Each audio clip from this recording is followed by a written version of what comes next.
Hello everyone and welcome back to Cities Skylines, where we get to try and work on our first small commercial district here using Ryko and hand placing a lot of this stuff out. So I'm kind of basing this off of a little street in my hometown area. It's actually, my hometown is actually too small to actually have any commercial buildings, really. So it's the next town over, technically. And the main attraction here is that there is a strip of kind of road leading into the town right off of the local route, and it is basically lined with small shops and a lot of car dealerships and pretty hefty kind of concrete slabs and parking lots abound. So that's what we're going to try and capture a little bit today. I did skip some stuff out of this speed build just because it does get a little repetitive, and also it does take me a few attempts to get things right. So, you know, for I guess brevity's sake, we do leave out some stuff in the speed build, but do check out the real time if you want to see kind of everything at once. But here we are, we're just laying out some initial shops and stores, and we're also setting some things a little away from the main road. One, so people can pull off and park in the lots to the left and the right, which will hopefully keep some of the traffic from parking on the street here. I can also technically mark the streets as non-parking, which actually might help with that. So that's something to consider once we start adding and gaining population. You can see we also deleted a lot, if not, actually not a lot, we deleted all of our residential buildings. So there's no one living here currently. That's kind of on purpose because we're going to have to eventually blend this area into some suburb-like areas. And then we'll have to blend this area as well into some more industrial areas, which is, of course, the plastic factory and the farm that is kind of surrounding the edge of our town. Now, I did want to try and use a lot of the actual parking spaces that was more functional rather than just for looks. However, some of this stuff becomes a little too repetitive, so we will end up making the car dealership, which is that building to the top right there, more of a hand-drawn parking lot, which I think looks a little bit better. Of course, it also gets rid of the handicap spots because car dealerships don't really have handicap spots that are just kind of there to show off the cars. It makes a little to no sense. So we will be changing that. We have a little bit of a Planet Fitness here type building to the side as well, which will have its own little parking lot. So it's basically what we've done in Planet Coaster already. We're just going to be going around detailing out a lot of areas. We're also going to have 2 gas stations here, which is pretty cool. You will notice that a lot of these kind of heavy, well, I guess heavy for small town commercial areas will have usually a few gas stations throughout. Because, you know, if this is really the only place you can get gas in the area, you don't want to run the risk of one always full and service being too slow. So you'll actually, if you go to Google Maps and look around some small towns, you'll see kind of a fair amount of gas stations spread out. For example, my hometown of 3,000 people, I'm pretty sure we had 3 or 4 gas stations within the town limits there. And that's, in my opinion, kind of going to be common, and it's pretty nice. They also kind of serve as little convenience stores for the local populace as well, so that's kind of handy to have. So at this point, we have laid out a lot of the rough details and shapes, so we can go back in using some planters to throw in some greenery areas here, just to make sure this isn't a solid wall of gray. Now, you know, a lot of these areas will generally have these dividers and barriers between the parking lots, so you can kind of really tell which parking lot goes to which business. This is going to be the one for the car lot, which is obviously marked by these sale signs down here. I need to download a few more assets, I think, for these type of things. I need some more vehicle types. I also am going to need probably some more flags and banners that will hopefully bring out a little bit more of that campy kind of advertising that people probably expect from these areas in general. We'll also be able to throw in some decals on the ground, make sure that we can break up the surface area fairly nicely, and even a low wall there just so, you know, no cars accidentally kind of roll off that lot. We can have some billboards near the end, really displaying that this is selling some vehicles for you. And of course, we're going to need to light up the area a little bit using some street lamps, which will provide some nice brightness to these things. Now, you know, when you have your product sitting outside all the time, such as car lots, you definitely need to have a decent lighting system, because lights are more of a crime deterrent at night, more so than anything when it comes to parking lots. You know, one, no one can sneak up on you when you're going to your vehicle as easily, and then two, you can really help see if anyone's kind of breaking into your ride as well. So that's why most parking lots will have lights. We're going to add some custom curbs near the dealership itself, and we'll eventually kind of put a little bit of a sidewalk color there. We are throwing in some Chevys at this point. I don't know why there is a pink Chevy there, but apparently there is, and the color variant is a little odd. We get to even throw in some SUVs and bring in some different colors, our reds and blues, besides the kind of white and grays, which is what we've been using a lot in this area as well. Some work trucks for sale and some heavy utility trucks over there along the end.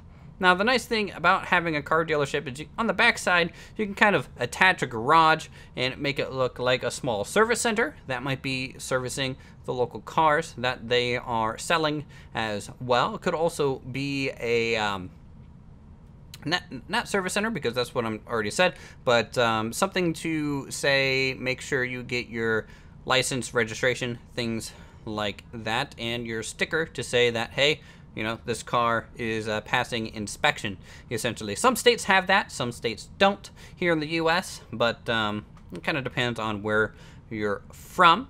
So now we're going to add some additional parking out the back side here of the fitness center, which is going to help kind of round that off and definitely make it look like it's a little bit more complete than it does currently. And, you know, these type of places usually have a decent amount of parking spots. A lot of people will be in here kind of running on their treadmills and things, but, you know, this is still kind of a smaller structure. Size comparison wise, my local gym here in Washington, D.C. is probably a 2-3 story structure. This one looks to be 1 to 2. These tend to have pretty high ceilings, so they are kind of easy to misjudge how tall they are, but some also have basements that might include some sort of basketball arena, maybe some racquetball, things like that. And then now, because it is a small town, it's not going to be perfectly pristine all over the place. We're going to add some scuff marks, kind of roughed up concrete areas, and add some pipes kind of for containers of fuel, kind of just above ground. Most gas stations will have their containers below ground. However, it is, in my opinion, pretty nice to have these above ground ones because it's that little extra filler detail, and also it is just pretty cool to have these white looking tanks around that you can decorate. Just using some really roughed up dirt and grass, some spotty weeds here and there just to kind of seal the deal a little bit. Have to delete, kind of edit things to make it all work, and there you have it. So that's a nice little fenced in area. So at this point, we're going to go ahead and end the speed build. You guys have seen the most and bulk of everything, and we'll go ahead into real time, which will kind of show off a little bit more of the finished version. Okay, so here we are in real time, just going over the outskirts of the commercial area of this small town. This town, by the way, still doesn't have a name. I'm not great at naming anything, but there are some things that I want to go over that you guys didn't get to really see.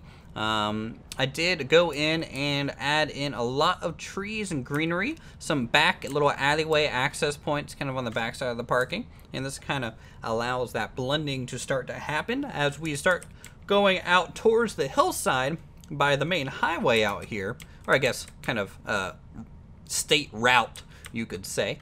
And we're gonna have maybe a few farms out here, some more farmland, maybe if you guys want to see more of that, and maybe just some residential small homes and trailers might be out here as well, kind of closer to kind of the car lots and the small convenience areas. But here we are. We got the pretty cool car lot, which is pretty busy. We got a whole bunch of cars in here, some of exotic color, you could say, just to keep that pop of brightness going. We got some sidewalk in here along there, some planters as well, and just some overall kind of base details here. A little bit of a fence along the edge just to separate that from the fields as it kind of starts overtaking the concrete a little bit here and there. A little bit of a long Europe car cargo bay here. This might be where they work on some vehicles, you know, make sure they're up to snuff, and then drive them out to the small car lot here. It's a small one. It's not overly large, but it's a decent small used car area. Back here, just some more little office space. We got, I guess, Aku and Faultio, Jubilee, which is not the X-Men Jubilee, but you know, it looks pretty nice. We had some greenery around here as well. Of course, I'll probably add some more street lights just so it looks a little bit better during the night. Here is our pretty cool little BP gas station, a little Jeep getting some fuel, and this is kind of that small town commercial feel that I want to see going down the kind of central road here. So things are coming together. This is going to expand and kind of bleed out into other areas as we go. And if you take a look, this is kind of what I'm planning for the future. We have a little bit of a cargo yard being developed here, and this is kind of just a small exporting hub. You know, it's not very large by any means to what a lot of people probably expect when they see things like this. So this is kind of normal, I would say so. We're gonna have some containers in the central area, maybe some other things along this concrete pad, just to break up the surface a little bit more, and then kind of blend in using foliage and trees to tie this a little bit together, and also try and keep it separate from everything else. I think that'll be pretty cool to do. We do have our first little tracks laid here. I'm not great at train tracks, I will admit, but I think this turned out pretty well. We have something going along the river, and you can see that my original idea to have a road going across here has now been replaced with a rail line, because I like the idea of it. I might have some storage underneath the bridge down here. I think that'll be kind of cool and help bleed this industrial area up towards this hub. And then at that point, we can kind of flesh out some more details around the trade tracks itself. But I think I wanted to get your guys' opinion on this route initially, because I just like the idea of it going by the river, going across some of these gaps that have been created from the water flow coming off the mountainside. And it does look pretty cool to see a train go across this. I did try to keep the slope as gradual as possible to keep that somewhat realistic looking. This bridge is probably a little too steep, but it was kind of necessary just to get it up there to make it all work for us. Other than that, that is pretty much it. So as we move on, we are going to be, I think, next episode completely finishing up this top right corner here of this first town. And then we will move into the kind of farm homes and finishing up this section. And then we'll start, I guess, working on the main street, the downtown area of this first settlement. I kind of want to see a large train arrive. I do have some modded trains. I think some American train sets that are quite long, in fact, way too long for this actual cargo depot. But they don't come here very often. There's not a lot of things shipping and going at this moment, but I think that's mainly due to no one's really working here. So no supplies are really being used or needed to make the factories run. We really only get shipments when some buildings that require components to even run are open at that point. So that'll be pretty cool eventually as another plane crash lands into the river.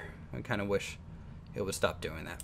Anyways, thank you guys so much for watching, and I will see you in the next episode. Feel free to subscribe if you want to see some more creative goodness like this. Leave a comment down below on what you think, and I'll see ya.